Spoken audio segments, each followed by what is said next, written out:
A couple weeks ago on live stream, we broke down Obstacle 1 by Interpol, and we ended up talking about just the intro riff for a long time. It's only like 6 seconds, but there's some really interesting stuff. Let's take a look.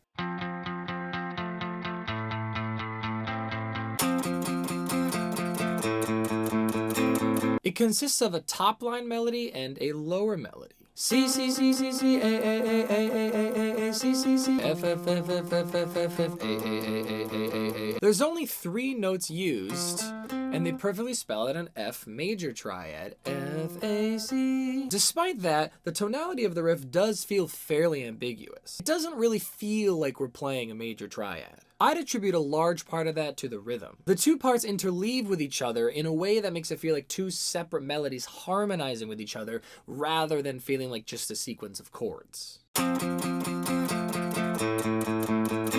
And the top line has some syncopation. 1 and 2 and 3 and 4 and 1 and 2 and 3 and 4 and... While the bottom is straightforward on the beat. 1 and 2 and 3 and 4 and 1 and 2 and 3 and 4 and... We start with an open 5th, an F power chord.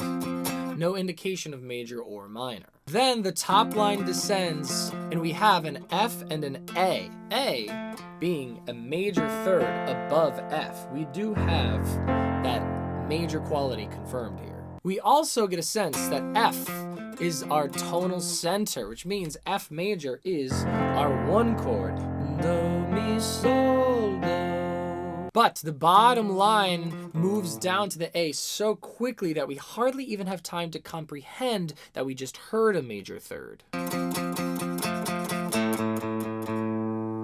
What would it sound like if they changed the rhythm around to be on that major 3rd a bit longer? Instead of 1 and 2 and 3 and 4 and, what if we got 1 and 2 and 3 and 4 and, right?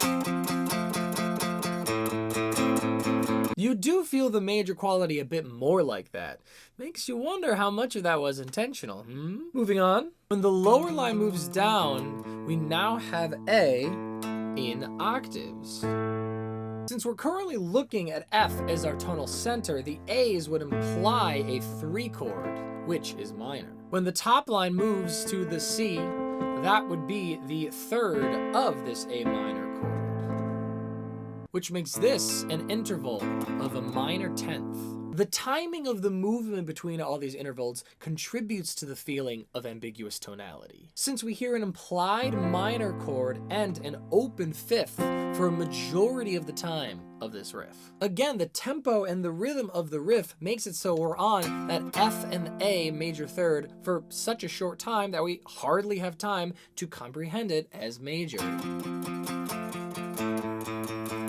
Nonetheless, in an attempt to distill this into an appropriate harmonic progression, it is clear that it is a 1 and 3 back and forth, despite the absence of that E, our 7th scale degree, the 5th of our would-be 3 chord. You might be thinking to yourself, but Matty Greg, if the only notes we're playing are F, A, and C, and F is our tonal center, then couldn't we just be playing an F chord the whole time, simply changing to an inversion with the 3rd in the bass for the 2nd half? Hey, good thinking. Theoretically, that is sound, which is why you always gotta let your ear lead you. So let's compare and contrast. Which harmonic approximation sounds more like Obstacle 1?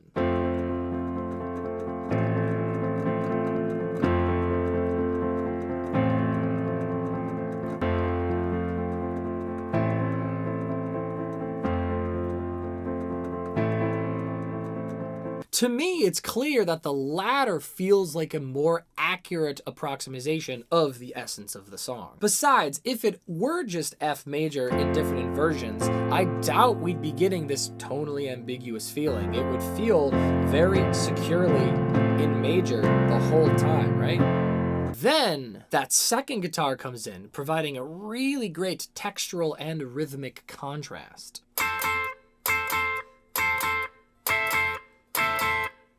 The opening riff is very straight, consistent. I don't know why, but the adjective that comes to mind for me is snaky. The second part, on the other hand, is much more stabby and dynamic. On the live stream, we talked about likening it to an alarm. It certainly brings with it a sense of urgency, right? And the notes confirm our analysis from the riff. First we have an A and a C, the third and fifth of our F major, our 1 chord. And then it adds an E on top. There we go, finally! There's that E that we were looking for, the 7th scale degree, or the 5th of our 3 chord. And from there, the riff kind of ends. If you pay attention to what's being played during the rest of the verse, it kind of just indiscriminately plays around with these same notes in all of these same positions in relation to each other. I honestly wonder whether they worked it all out or if there just was kind of some like improv in the studio kind of situation, you know what I mean? Either way, it's a bit difficult to determine any specific timing for this guitar part, you know, while Paul is singing. Eventually, the riff, as it appears in the intro, does return after the first chorus, and thank God, because it's a really cool riff that really draws you in. And there you go. Now you know why the intro riff to Obstacle 1 by Interpol is so cool. Top and bottom counter melodies, syncopation, and tonal ambiguity, all while only using 3 notes. There you go. I hope you liked the video. Join us on the next live stream. We have a lot of fun. Big fat F natural. F naturals in the chat, everybody. Write that down.